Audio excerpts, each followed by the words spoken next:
Salut tout le monde, aujourd'hui je vous retrouve pour une nouvelle vidéo et on va parler des lectures que j'ai faites en janvier et février. Pour tout vous avouer, ça n'a pas été énormissime, j'ai eu une énorme panne de lecture entre décembre et janvier, qui a été très longue à se défaire. Mais j'ai quand même réussi à lire 4 livres et je voulais du coup vous les présenter. Autant vous le dire tout de suite, sur les 4 livres, il y en a 3 qui sont du cozy crime. Donc si jamais vous n'êtes pas très adepte du genre, je pense que cette vidéo va pas trop vous plaire. Il y a quand même un thriller. Ce que je vais faire, c'est que je vais vous présenter le thriller. Comme ça, si vous n'aimez pas le cozy crime, vous pourrez couper la vidéo et passer à autre chose. Ce thriller, j'en ai déjà parlé dans mes précédentes vidéos, vous allez en avoir marre de le voir tout le temps. C'est donc Le Carnet des rancunes de Jacques Expert, qui a été une super découverte pour moi. C'est pas un coup de cœur, mais franchement, ça a été une très bonne lecture, parce qu'elle changeait un petit peu de l'ordinaire. Là, on n'est pas du tout dans une enquête, on n'est pas du tout dans un tueur psychopathe, il n'y a rien de tout ça. On est déjà du point de vue interne, ce qui est très intéressant. Mais aussi, on est du point de vue d'un homme qui est pas super sain dans sa tête. Petit résumé rapide, si vous ne vous souvenez plus ou si vous n'avez pas vu mes vidéos précédentes. On suit Sébastien, qui est un homme qui vient d'avoir 50 ans. Et Sébastien a décidé de tenir un carnet des rancunes depuis plusieurs années.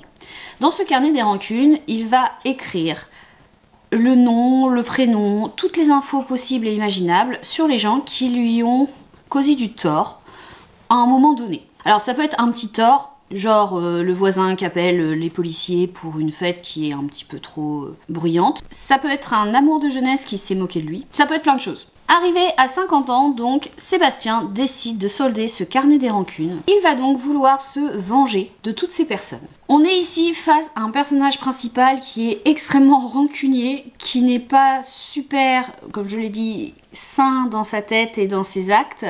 Un point qu'il faut souligner, c'est que à aucun moment Sébastien ne doute, dans tout son parcours, du bien fondé de ses actions. Pour lui, c'est normal de se venger.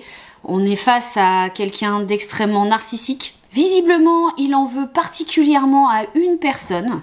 On saura à la fin pourquoi. Et cette personne-là, par contre, c'est son summum.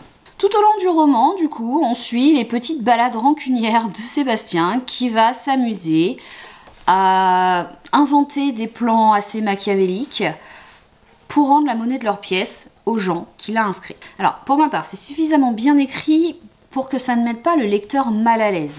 C'est un thème quand même qui est super délicat à traiter, je trouve, et l'auteur s'en est très bien sorti, dans le sens où, clairement, on va pas plaindre Sébastien, on va le trouver vraiment, franchement, limite, voire ridicule à certains moments. On se dit qu'il a besoin d'une aide psychologique importante. Mais moi, personnellement, j'ai pas réussi à éprouver des sentiments extrêmes en lisant ce livre, du genre à le détester totalement, à ne pas du tout accrocher au style d'écriture. Je vous dis, ça a été vraiment une chouette lecture, qui se lit assez vite. Pour ma part, je n'ai pas vu arriver le final. Si vous cherchez franchement un livre à lire pendant vos vacances d'hiver ou pendant un week-end un peu pluvieux, écoutez, je vous le recommande et n'hésitez pas à me dire, si jamais vous le lisez, ce que vous en avez pensé.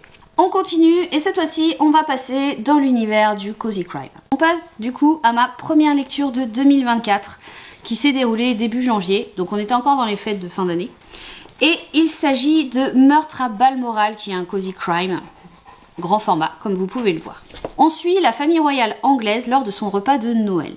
Alors quand je dis famille royale anglaise, c'est une famille fictive, c'est pas celle de maintenant. Le chef de famille, c'est un roi, et il a prévu de faire un grand discours, visiblement, à la fin du repas qui va se passer avec sa famille. Il faut savoir qu'il a rassemblé exceptionnellement toute sa famille proche. Il a demandé à tout le monde de partir. Il n'a gardé qu'un garde du corps et un cuisinier. Le souci, c'est que juste après le repas, où on décèle déjà de grosses dissensions au niveau de la famille, où tout le monde s'enguirlande plus ou moins, on sent bien qu'il y a vraiment des problèmes sous-jacents. Donc à l'issue de ce repas, le roi meurt. Visiblement, il a été empoisonné. Donc on se retrouve avec un huis clos qui est, ma foi, assez... Alors je dirais pas haletant, mais qui est assez intéressant. On se retrouve dans un palais avec une famille royale totalement déjantée, dans le sens où tout le monde s'accuse, tout le monde se hurle dessus. C'est une ambiance qui est très électrique. Le roman est raconté du point de vue du cuisinier, qui était un très très proche du roi. Le pauvre cuisinier, lui, déjà qui s'est tapé tout le repas à faire tout seul pour une douzaine de personnes au moins, et pas n'importe qui, c'est quand même une famille royale, donc c'est quand même un repas assez conséquent. Donc le pauvre cuisinier qui s'est déjà tapé tout ça, va en plus devoir se taper une enquête interne parce que le château de Balmoral est pris dans une tempête de neige, il est coupé du monde, il n'y a aucun moyen de contacter l'extérieur. Jonathan, c'est le nom du chef cuisinier, va retrousser ses manches et va essayer de découvrir le coupable. J'ai beaucoup aimé l'ambiance dans le sens où ça ressemble un peu au Petit meurtre d'Agatha Christie, tout le monde a l'air coupable. C'est un cozy crime familial, c'est une enquête policière à huis clos dont l'ambiance est savoureuse tellement elle est acide. Ce qui est très important, en fait, je pense, c'est de vous attacher au personnage. Si vous n'arrivez pas à vous attacher au personnage, ce livre risque de ne pas vous plaire. Parce que au final, le lieu ne change pas. Tout se passe dans 2-3 pièces maximum. Donc les personnages font vraiment tout. Si vous n'arrivez pas à accrocher, ça risque d'être embêtant. La temporalité de ce livre est assez condensée parce que tout se passe sur une journée. Je l'aurais très bien vu adapté en pièce de théâtre, par exemple. Ça ne multiplie pas non plus les protagonistes dans le sens où on les connaît déjà tous dès le début. On va pas se poser la question de quel rebondissement va arriver d'un coup, on va plutôt se poser la question quel nouveau secret va être dévoilé sur l'ensemble des personnages qu'on va voir. Donc c'est un cozy crime qui rentre vraiment dans l'intime. En revanche, énorme bémol.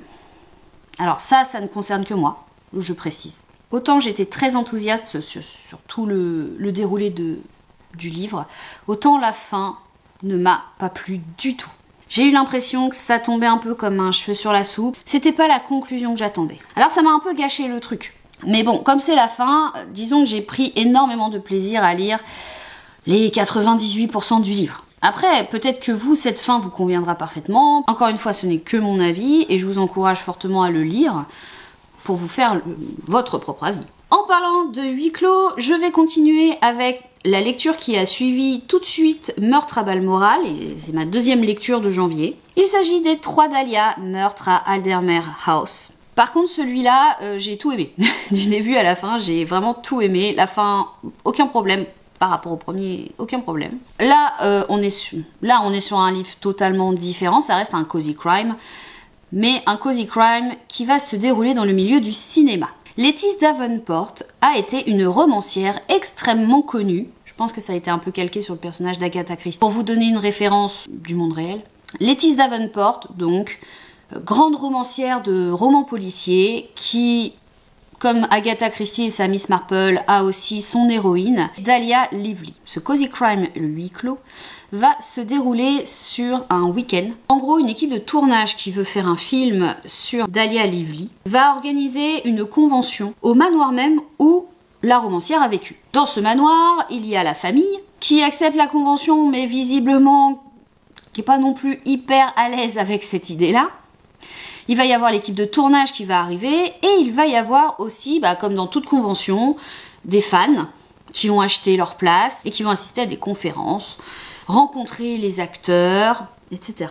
Il faut savoir que dans le lore du livre, les aventures de Dahlia Lively ont déjà été adaptées par 2 fois et que les 2 précédentes interprètes de cette héroïne ont été également conviées à la convention. Donc on se retrouve avec 3 interprètes de Dahlia Lively. La plus ancienne, qui s'appelle Rosalind, celle du milieu, Caro, et la future Dahlia Lively, qui n'a pas encore tourné le film, qui s'appelle Posy.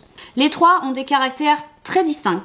Les 3 ont un ego aussi très distinct. Posy, qui est la petite dernière, est d'un naturel très réservé et elle ne sait pas trop ce qu'elle fait là.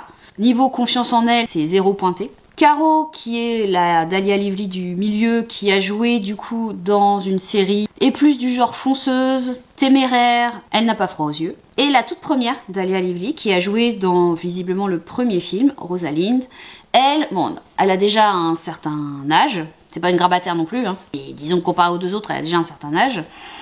Elle est beaucoup plus posée, beaucoup plus réfléchie. Donc les trois, si vous voulez, c'est super intéressant parce que ça compose au final le caractère d'une personne. J'ai adoré ces trois personnages. Le récit est narré successivement par les trois. Donc à chaque gros chapitre, on change de point de vue. Ce qui est super intéressant aussi parce que du coup, on a le point de vue des trois protagonistes principales. Il n'y en a pas qu'une. Et c'est quelque chose qui amène énormément de rythme, qui amène énormément aussi de rebondissements. Ce livre, si on parle en termes de cozy crime, je pense que c'est un de mes coups de cœur de cozy crime. J'ai été très triste quand je l'ai terminé. J'espère sincèrement qu'il va y avoir d'autres enquêtes. Et je me précipiterai dessus sans problème. Alors par contre, je vous ai pas un peu parlé du résumé principal parce que j'étais partie sur mes protagonistes que vraiment j'ai adoré. Donc ces trois Dahlia, comme elles s'appellent. Elles vont se retrouver au même endroit. Elles vont commencer à faire connaissance, d'abord un peu en étant réticentes parce que il y a un peu de concurrence forcément. Les deux anciennes qui voient la petite nouvelle arriver, prendre leur place, etc. Bon, c'est tendu au début. Et en fait, ce qui va se passer, c'est que pendant la convention, va être organisée une espèce de murder party. Et la murder party, elle va tourner au drame. Et les trois Dahlia vont se prêter au jeu en réincarnant, on va dire, leur personnage fétiche. Et donc vont essayer de résoudre le mystère. Bref, c'est parfois un petit peu chaotique. Faut s'accrocher au niveau des personnages. Il y a des moments où j'ai été un petit peu perdue dans les prénoms. On s'y fait très bien. Mais indéniablement, c'est un excellent cozy crime à lire. Ça reprend tous les codes des romans policiers, tout en injectant une espèce de dynamique moderne, et en cassant aussi le cliché de la fameuse détective, ou du fameux détective, qui va enquêter tout seul et qui va avoir des faire-valoir. Ici, les trois sont vraiment au même niveau. Et c'est super intéressant parce qu'elles vont se compléter à merveille. Chacune va rebondir sur les idées de l'autre. Et j'ai trouvé que la naissance de leur amitié était super à lire. Et le dernier cozy crime que j'ai lu, qui est lui, alors un classique de chez classique. Il s'agit d'Agatha Raisin, Enquête en plein cœur. C'est le tome déjà 34. Donc si vous n'avez pas encore commencé la série Agatha Raisin, vous avez 34 tomes à rattraper. C'est un livre... J'ai envie de dire, les Agatha Raisin, c'est un peu le livre doudou. On sait ce qui va se passer d'avance. Agatha, maintenant, au bout du 34e tome, on la connaît par cœur. Alors, j'avais fait ma toute première vidéo sur cette chaîne, qui remonte donc à 2 ans, 3 ans même. Ça concernait Agatha Raisin, c'était le monde d'Agatha Raisin. Si vous ne l'avez pas vu, je vous conseille d'aller la voir. Alors vous allez voir que j'ai beaucoup changé physiquement. Je suis blonde à lunettes sur cette vidéo-là. Bon, voilà, maintenant je ne le suis plus. J'ai quelques kilos en moins aussi. Mais voilà, donc c'était ma toute première vidéo. Donc je vais pas trop développer le monde d'Agatha Raisin, parce que si ça vous intéresse, allez voir ma vidéo. Ou sinon, commencez les livres. Dans ce tome, on retrouve tous les personnages qu'on aime, ou qu'on aime moins. J'ai un petit peu de mal avec certains personnages du genre Charles. Agatha est égale à elle-même. Maintenant, je vais avoir plus tendance à me tourner vers des cozy crime beaucoup plus travaillés, du genre le livre précédent. Agatha Raisin, j'y retourne toujours parce que ça a été ma première série. Parce que c'est la lecture sans prise de tête, qui se lit d'une traite. Où que vous soyez dans un train, que vous soyez au travail, à votre pause de travail, que vous soyez dans votre hamac, bref. C'est vraiment la lecture fleuve qu'on lit sans se prendre la tête. Un petit mot quand même sur le résumé. Agatha Raisin va enquêter sur le meurtre d'un aristocrate qui a été retrouvé avec une flèche plantée en plein cœur lors d'une fête foraine dans le petit patelin où elle habite. Bon, en plus, sachant que Agatha venait juste de tirer à l'arc, elle a été un petit peu, comme d'habitude, elle a été un petit peu accusée du meurtre à tort. Donc elle va prendre l'enquête pour déjà dénicher l'assassin et en plus prouver son innocence. Je l'ai gardé en dernier pour pas trop m'apesantir dessus. C'est la fin de cette vidéo, je vous remercie d'être resté jusqu'au bout. Pas énormément de livres pour le moment, sachant que j'ai quand même lu les 3 livres d'Alexis Lepsker aussi, mais comme j'ai fait une vidéo, la vidéo précédente traite de ça, j'en ai pas parlé dans cette vidéo parce que je n'avais pas envie de faire une redite. Donc ça monte quand même à 7 livres en 2 mois, ce qui est pas mal. Je suis en train de lire le 8e, là toujours Hurlement, je le savoure, tranquillement. Je vous en parlerai dans une prochaine vidéo. Cette vidéo sortira pendant le mois de mars. J'essaye de prendre un petit peu d'avance. Je la tourne fin février, là tout de suite. J'essaye de prendre un petit peu d'avance parce que donc je ne sais pas quand Kiwi va nous faire le plaisir de nous rejoindre. Donc j'essaye de programmer pour que vous ne soyez pas en manque de ma tête. On se retrouve très vite pour d'autres vidéos. J'ai plein d'idées que je vais essayer de tourner ces prochains jours. En attendant, je vous souhaite une très bonne lecture et je vous dis à très vite. Salut!